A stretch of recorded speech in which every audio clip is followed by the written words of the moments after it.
यदा रुकैया बीमार ने तुसा उन्हां दी तीमारदारी करो। बीवी घर अंदर बीमार पई होवे ते बंदा निकलिया होवे सैरां दे उपर, डुब के मर जाना चाहिए ऐसे खामद नूं। जिन्हां धी दित्ती अपनी इज्जत फड़ के तेरे बिस्तर ते सवा छड्डीए, जानदा है ये बेटियां देनियां कोई सौखा काम है। अगर पैगंबर दी सुन्नत ना होंदी, खुदा दी कसम इन्हां चिट्टियां दाड़ियां वाले को पुछो कोई वाल पुट के ना दवे तेनू पूरी धी दे छड्डीए।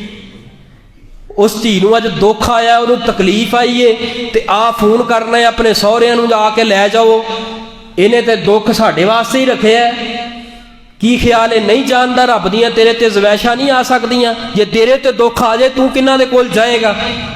धी नूं किसी दी धी नूं गल गल ते ताना दे दे के रवान वाले सतान वाले वो सब कुछ कुर्बान करके आ गई है।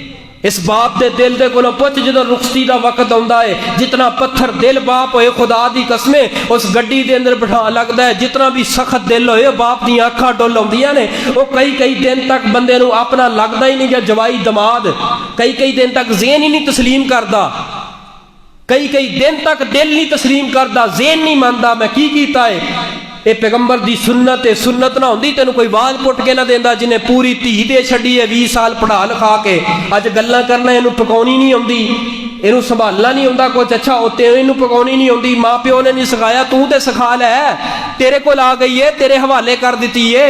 याद रखिए माँ बाप ने इज्जत अपनी, ये बाप ने भरावां ने भैनां ने इज्जत फड़ के तेरे घर दे अंदर तेरे वेड़े अंदर बिठा छड़ी है। कभी भी यह गल ना करें बीवी बीमार हो जाए, दुख जिन्ना मर्जी आ जाए, हाँ हाँ मेरे जोगा रखिया दुख, कदी ताना ना दई, कदी ताना ना दई।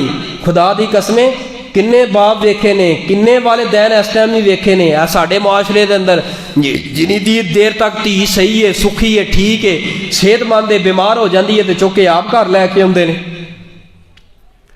दित्ती उधर जनाजे फिर इधरों उठ रहे ने। खुदारा इन्हां धीआं दे नाल बुरा सलूक ना करो। आसमान किते हो ना वे, आसमान तो रब दा अजाब ही ना आ जाए। जितना जुल्म हो रहा औरतां दे नाल, औरत नूं पैर दी जुत्ती दे बराबर समझिया जा रहा है। ये पैर दी जुत्ती दे बराबर नहीं, ये तेरा लिबास है, लिबास।